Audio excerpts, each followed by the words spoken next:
Capítulo 10. La reserva biológica y Toy Cerer. Como todas las mañanas a las 5:30, cuando el sol iniciaba su salida por el Caribe, Julián se levantó para corretear por la playa durante 30 minutos. Luego se quitó las zapatillas, el polo y se zambulló en el agua para refrescarse. Para recuperar la temperatura del cuerpo y eliminar el sudor. Se secó corriendo sobre el propio terreno y dando pequeños saltos para captar las últimas gotas con la toalla.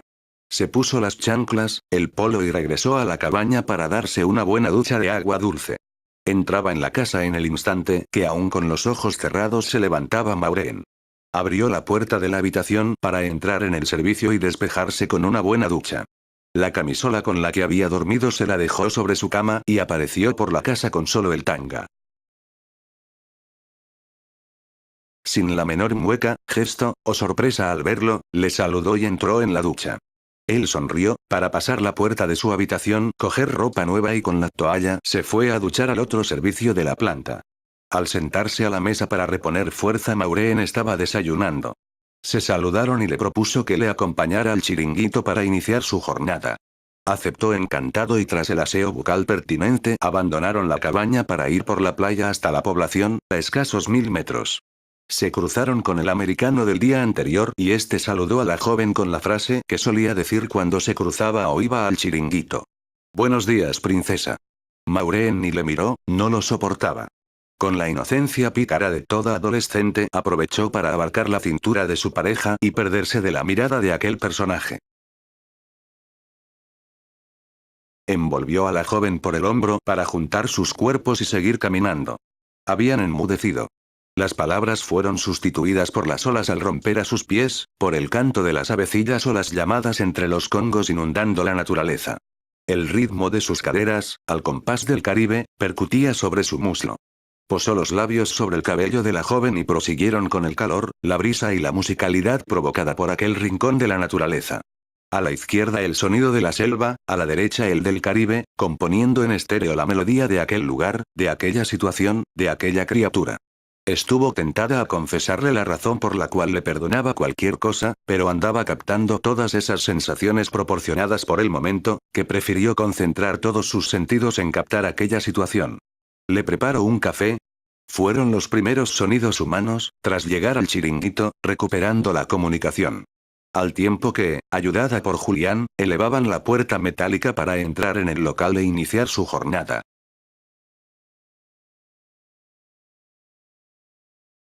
Aceptó encantado y mientras conectaba la cafetera express, le ayudó a sacar las diferentes cajas de fruta, para mostrar el género que se vendía a todo transeúnte. Durante la primera media hora hubo algo de movimiento, pero no se quedó tanto tiempo. Tomó su café y regresó paseando por la playa para volver a casa. Ese día permanecerían descansando en la cabaña, bañándose en su cala o caminando por la selva. Fue el primer día que sacó su ordenador. Con un prolongador conectó a la red y en una de las hamacas del pórtico superior se tumbó para mirar el correo y escribir algo. Tuvieron la visita de los abuelos de Andrea y se quedaron a comer. Informando que esa tarde-noche llegaba su hijo procedente de Sudáfrica, donde permanecería amarrada su embarcación durante 15 días. Aprovechó esa pausa de limpieza de fondos y reparación de la embarcación para tomarse unas merecidas vacaciones. Vería a la familia y especialmente compartiría esos días con su pequeña. Julián estaba inmerso en varios artículos que debía enviar al periódico y a las revistas donde cooperaba semanalmente desde hacía una década y prefirió quedarse mientras la familia iban a Limón a recoger al viajero. Maureen se personó en la cabaña mientras él proseguía con los escritos. Encontró al maestro recostado en la hamaca, besó sus mejillas para disculparse a continuación y entrar en la habitación. Debía darse una buena ducha y cambiar sus ropas tras la jornada laboral. Mientras atendía su aseo personal, él desconectó el ordenador, recogió los cables que lo alimentaban para entrar en su habitación y guardarlo en el armario. Regresó a la hamaca a esperar a la joven. En esta ocasión no se tumbó, se limitó a sentarse sobre el artilugio flotante, cara a la mar y contemplar el espectáculo. Se estuvo entreteniendo con un pequeño colibrí de color azul y amarillo de una intensidad llamativa. Sus paradas en vuelo, y sus casi imperceptibles desplazamientos de un lugar a otro le cautivaron. Maureen le sacó de sus observaciones científicas de la naturaleza e incluso se sobresaltó pues era tal la concentración que empleaba que no había percibido su llegada. Sonrieron para acoplarse junto a él. Ayer le había desnudado interiormente casi por completo y no llegaba a asimilar lo que le sucedía. Luego 2 o 3 detalles, le tenían preocupado. Pero aceptó el momento sin dejar ese tiempo de silencio que se produjo por la mañana. De inmediato atacó. Criatura que era esa cuestión que me aclararía en otro momento. Sonrió, con esa picaresca de las nativas del Caribe, se desligó de su cintura para tomar la mano e invitarle a pasear. Cuando sobrepasaron la barrera verde para toparse con la azul, pudieron comprobar cómo por momentos iba perdiendo su tonalidad, su brillantez, su color, conforme la noche invadía el lugar. El manto negro que se apoderaba del paisaje atenuó poco a poco el color de las cosas. Sin soltarse de la mano y realizando verdaderos equilibrios, se descalzó. Con el lenguaje corporal le rogó que elevara un pie, mientras con una angelical dulzura despojaba de su calzado a Julián. La misma operación para retirar el juego de la primera. Dejó sobre el tronco caído de una palmera los 2 pares de calzado y manteniendo su mano en la suya reanudaron la cadencia de sus pasos, ahora descalzos. La acción de la adolescente estremeció a Julián hasta tal punto que unos escalofríos encogieron su alma y punzaron su corazón mientras su mente recordaba 4 décadas atrás. Cuando ella, su único amor, realizó el mismo gesto en las playas del este de España. Maureen sintió a través de su mano ese frío intenso, asustada, giró bruscamente el rostro hacia su compañero. Ante su estupefacción pudo comprobar cómo aquel rostro tostado por el sol había palidecido como si de polvos de talco se tratase y unas enormes lágrimas se deslizaban por su rostro. ¿Qué embrujo había? ¿Qué pasaba? ¿Qué sucedía? No podía entender nada. Uno frente al otro, sus manos desligadas, inmóviles. No escuchaban nada, un silencio hiriente, dramático, terrorífico se adueñó del lugar. La noche, la oscuridad.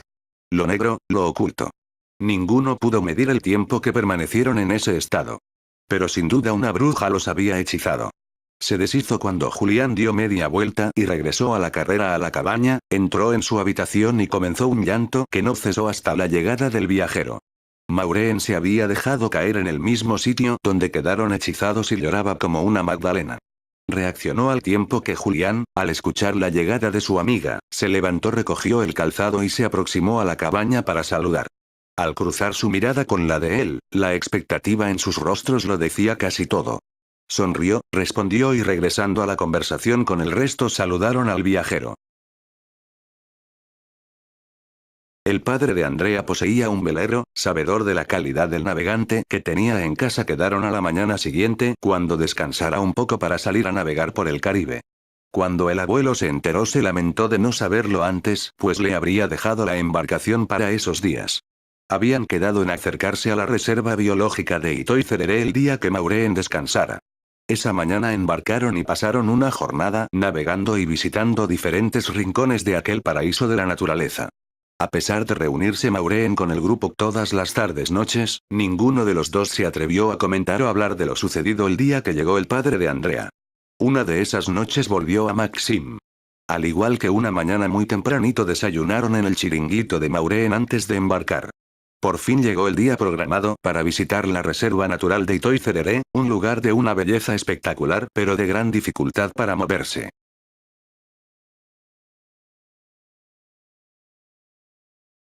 El abuelo de Andrea conocía el terreno como pocos lugareños. No había amanecido cuando los 2 adultos y los 3 adolescentes partían en carro con destino a la finca de los viejos. El abuelo de Andrea tenía preparadas las cabalgaduras y habían ensillado otros 2 animales con material y alimentos.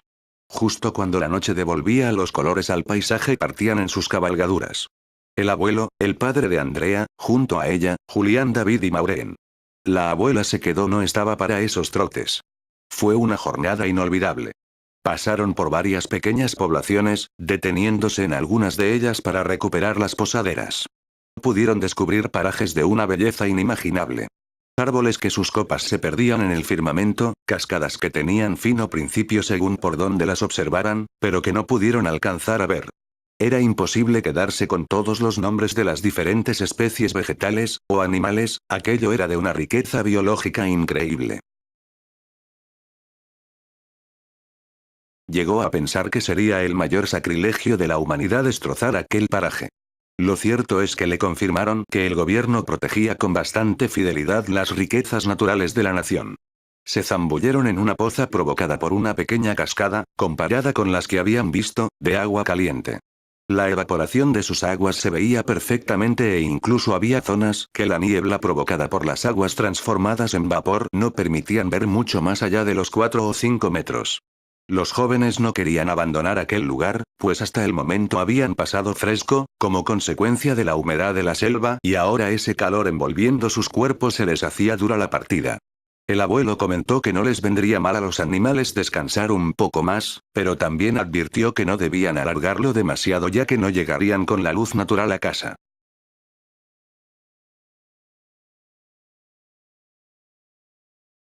En un determinado momento y antes de comer decidieron ir regresando, de lo contrario la oscuridad les sorprendería. Julián prometió volver a aquel lugar para poder recorrerlo con tranquilidad. Quedaron impresionados con la jornada, y eso que tanto el abuelo, como el padre, y Maureen habían estado en la zona en más de una ocasión. Andrea, David y Julián, nunca habían pisado aquel paraje del país. Comieron en una aldea con unos conocidos del abuelo, quien desmontó de los animales de refresco los alimentos preparados esa mañana. Se calentó y todos en torno a una gran mesa redonda comenzaron a hacerse con la comida. La calidad era buena, pero el apetito despertado tras esa jornada provocó en aquellos hambrientos paladares les supieran a verdaderos manjares. Llegaban a las cuadras de la finca con los últimos rayos solares del día. Era pronto, pero los adultos y los adolescentes montaron en el carro y regresaron a la cabaña de la playa.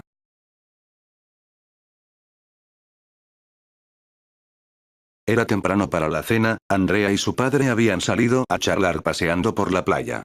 David y Maureen habían iniciado un juego de mesa y Julián, aunque en un principio se puso al ordenador, pronto lo dejó para tumbarse sobre una de las hamacas del pórtico superior, quedándose a los escasos minutos completamente dormido.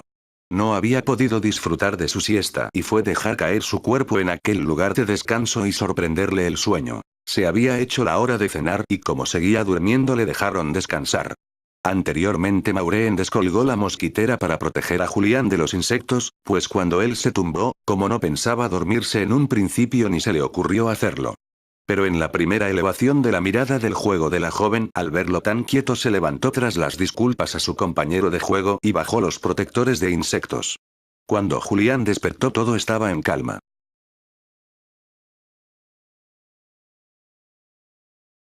Solo los sonidos de la noche se percibían con claridad. Sonrió al ver que alguien se había preocupado por su integridad física, protegiéndole de los chupasangres del lugar. Cuando sus ojos le permitieron recobrar la visión, comprobó que era la 1 de la madrugada. Había estado durmiendo la friolera de 6 horas. No tenía sueño y sin pensárselo mucho, provisto de su hipo, salió a la playa a pasear un rato mientras contemplaba aquella espectacular noche estrellada. En el preciso momento que iniciaba el descenso de la escalera, Maureen se había levantado para ir al servicio para vaciar aguas menores. Al verle le saludó: «Don Julián». «¿Qué hace?». Devolvió el saludo al tiempo que le expresaba sus intenciones, pues el sueño no quería regresar a su cuerpo. Le rogó que le esperara en el salón, que entraba en el servicio y le acompañaba. Esperó, donde le sorprendió al salir de la habitación. Al abandonar el servicio, sonrió, fue hacia él y prendiendo su mano, bajaron juntos las escaleras hasta abandonar la cabaña. De nuevo la inquietud inundó al profesor, no se explicaba, pues jamás le había ocurrido algo igual. Se sentía mal, no debía salir a solas con la joven en plena noche. Pero ¿a qué santo le venían a estas alturas esos perjuicios, si podía ser su abuelo perfectamente? Pero esas mismas dudas, esos pensamientos le tenían preocupado. Él jamás dejaba de actuar por lo que alguien pudiera pensar. Es cierto que siempre trataba de guardar las distancias con sus alumnos, pero por mero respeto a esos jóvenes abiertos, naturales, se mostraban tal y como eran. Pero no cabía la menor duda que la educación recibida, por muy progre que fuera, estaba latente. Dejó de taladrarse. De la mano de aquella chiquilla se dejó llevar, manteniendo su mente en blanco. Al salvar la última barrera de palmeras, árboles y matorrales se descalzó, ella había salido sin calzado. Cuando se dio cuenta no se explicaba cómo había podido ir entre tantas ramas, piedrecillas y matorrales sin dañarse los pies, pero la joven solía ir muchas veces con los pies desnudos. Las plantas de sus pies habían desarrollado las callosidades necesarias para poder caminar por esos terrenos sin repercutir en su sistema nervioso. Se sentaron en un gran tronco que hacía meses la mar depositó sobre la playa. Deseaban hablar, aclarar qué les ocurría cuando andaban juntos. ¿Qué pasó la otra tarde-noche? Encontrar alguna respuesta a esas inquietudes, a esas inexplicables tensiones cerebrales. Pero ninguno se atrevía, por el simple hecho que no entendían lo que les ocurría. Por fin Julián inició la conversación aclarando lo que le sucedió a él la otra tarde-noche. Cuando ella comenzó a quitarle el calzado sin soltarle la mano, él revivió, como si le estuviese sucediendo en esos momentos, lo vivido con su primer y único amor. El gesto, la acción llevada a cabo por Maureen la otra noche parecía calcada a la vivida hacia la friolera de 43 años atrás. Aquello le bloqueó por completo. El oxígeno le faltaba, su corazón, seguro que permaneció parado durante un tiempo. La sangre se le debió congelar, pues sintió un frío jamás experimentado y la suavidad de aquella mano. Te juro que llegué a pensar que eras ella. Fue pronunciar las palabras y un sollozo acompañado de un buen torrente de lágrimas. Levantándose de su lado se sentó en su regazo y lo abrazó con todo su cariño, mientras sus ojos le acompañaban.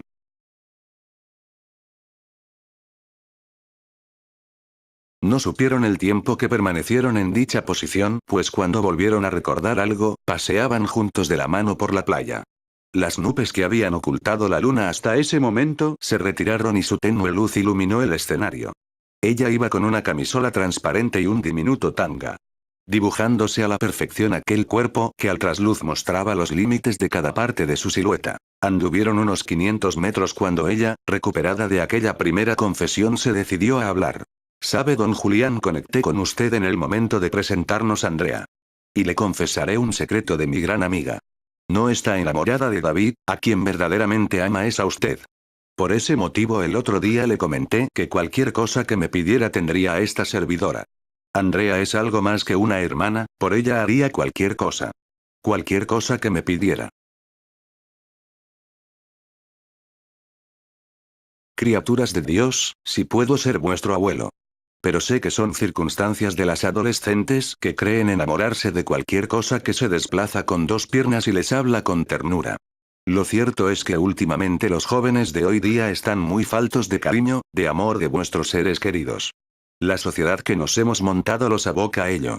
Y en cuanto alguien se preocupa un poco de ellos, les da afecto, pero especialmente comprensión, os entregáis como corderitos. Pero el tiempo lo cura todo y eso mucho más. Intercambiaron pareceres, opiniones, compartiendo algunas cosas y otras respetando a su interlocutor. Paseaban enfrascados en la conversación que por fin se había desatado y eliminado toda inquietud cuando prácticamente al unísono soltaron. «Está amaneciendo». Comenzaron a reír, al tiempo que se retaban a una carrera, que iniciaron de inmediato, para ver quién lograba la mejor ducha de la cabaña.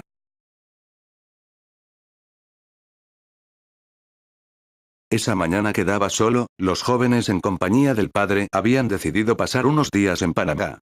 Julián aprovechó para perderse por la península de Osa al oeste del sur de Costa Rica. Llegó a Limón en coche acompañado por un compadre de Puerto Viejo y de ahí en avioneta a aterrizar en Puerto Jiménez. El abuelo de Andrea le había proporcionado información para poderse desplazar por aquellos lugares abandonados por el ser humano. El vuelo fue increíble, un matrimonio y él eran junto al piloto los únicos ocupantes de aquel artilugio volador, disfrutando de un paisaje sin igual. Volaron por encima de la cordillera de Talamanca, atravesando ríos, cascadas, montañas, todas inmersas en una selva de un intenso verdor. Allí le aseguraron que habitaban los verdaderos dueños de Costa Rica, los bribris. Tenía la intención de encontrarse con un personaje muy peculiar perteneciente a dicha tribu, de la que también provenía el abuelo de Andrea.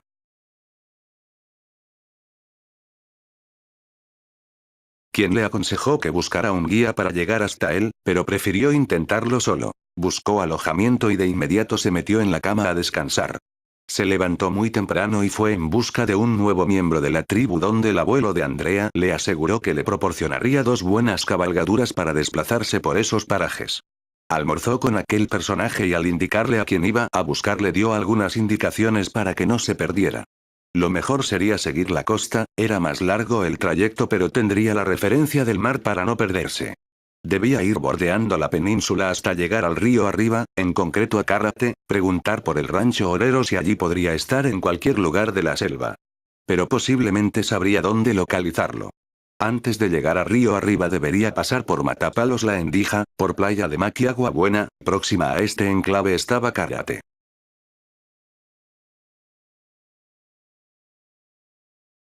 Antes de llegar a Cárate se encontró con un lugar paradisíaco denominado Laguna Vista Lodge, donde pernoctó tras un duro viaje. No le quedaba mucho camino para llegar al lugar de destino, pero se temía que tardaría en localizar al personaje al que buscaba. Descansó como en pocas ocasiones lo había hecho hasta la fecha. Fue ducharse y tumbarse en aquella hamaca en el pórtico de su habitación. Tiró de una cuerda para que las mosqueteras abarcaran por completo aquel artilugio y sus persianas se cerraron al instante.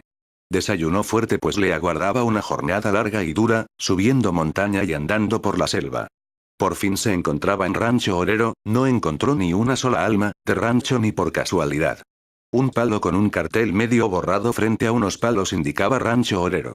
Pensó que era broma, se adentró por un pequeño camino, cuando al poco rato escuchó un ruido que iba en aumento conforme subía siguiendo el cauce del río. Al llegar a una gran cascada se detuvo, bajó de la montura, ató los caballos a la rama de un árbol y se propuso darse un buen baño en aquella poza donde se despeñaba una enorme cascada. Salían vapores de agua, sin duda de agua caliente. No se equivocó, liberado de sus ropas se introdujo en sus aguas para relajarse. Nadó por espacio de unos minutos para salir y prepararse un buen almuerzo. El olor de aquellos alimentos cocinados despertó la curiosidad de un habitante de la zona que lo observaba desde su llegada. No le oyó llegar, sorprendiéndose al girarse y vérselo a menos de medio metro de él. Julián pronunció 2 palabras de asombro y luego con gestos le invitó a que le acompañara para hacerse con esos alimentos. Aquel personaje con unos pantalones largos confeccionado por él mismo con la piel sin curar de algún animal y una camiseta de marín americano sin soltar prenda se sentó junto a Julián y aceptó el plato que aquel desconocido le ofertaba. Se observaban mutuamente, Julián había sido aleccionado por el abuelo de Andrea y siguiendo sus consejos se mantuvo sin pronunciar palabra. Hasta que aquel personaje no se dirigiera a él continuaría con normalidad. Finalizado el almuerzo, Julián le tendió la mano para recoger el plato, se levantó los limpió en el río, dejándolos a secar, recogió aquella lona que había puesto en forma de mesa y descolgó de la caballería una hamaca de cuerda. El personaje se levantó, sonrió y se perdió por el bosque. Estuvo tentado a conversar con él, pero estaba convencido que era Lan y las indicaciones del abuelo eran claras, de haber pronunciado palabra no lo habría encontrado de nuevo. Se mordió la lengua y prosiguió con su cometido. Acopló el artilugio entre 2 árboles y se tumbó con la correspondiente protección a dormir la siesta. Efectivamente aquel personaje escondido entre el ramaje de la selva observaba al visitante. Sentado sobre un tronco cubierto por el ramaje de la selva, permanecieron los 30 minutos que duró aquella siesta.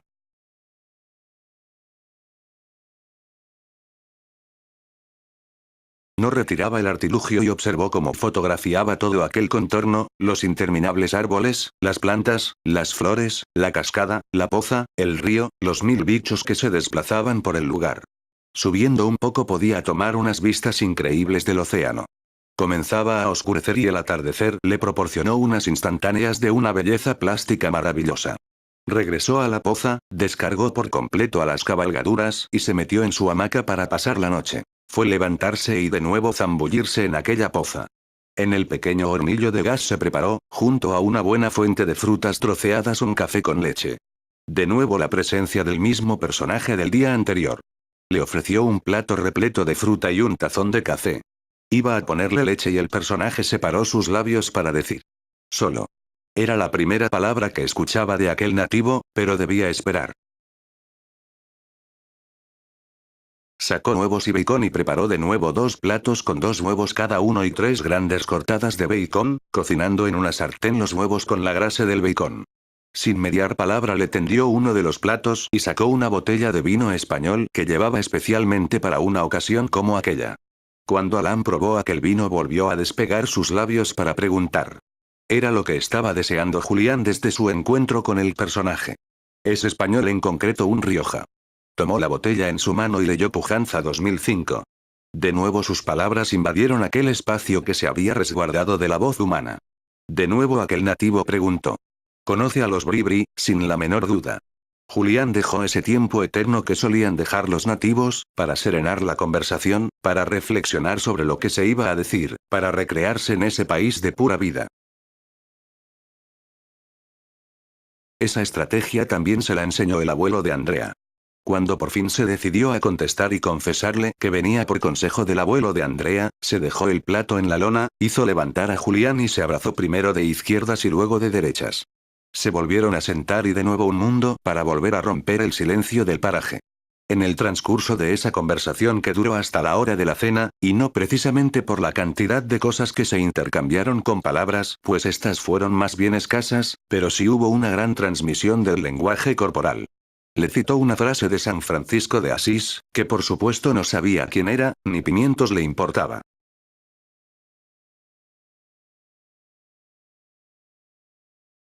Deseo poco y lo poco que deseo lo deseo poco. Le sonrió, dejó una pausa infinita. Parecía que las palabras también precisaban su pausa para saborearlas, analizarlas y sobre todo reflexionar lo dicho o escuchado. Es posible que ese sea el camino de la felicidad. Pero yo no deseo ni ese poco. Le preguntó dónde tenía su choza, porque a bien seguro casa no tenía. Su choza era la selva, cada día disponía de un nuevo lecho, una nueva bañera, un nuevo comedor, eso sí le aseguró, el techo siempre es el mismo, azulado con una luz intensa, u oscuro con millones de destellos. Le contó por qué permanecer en un lugar si el mundo era muy extenso y podías dormir, comer, bañarte, hacer tus necesidades en cualquier lugar. Allí donde te apeteciese descansar, dormir, comer, correr, saltar o bañarte.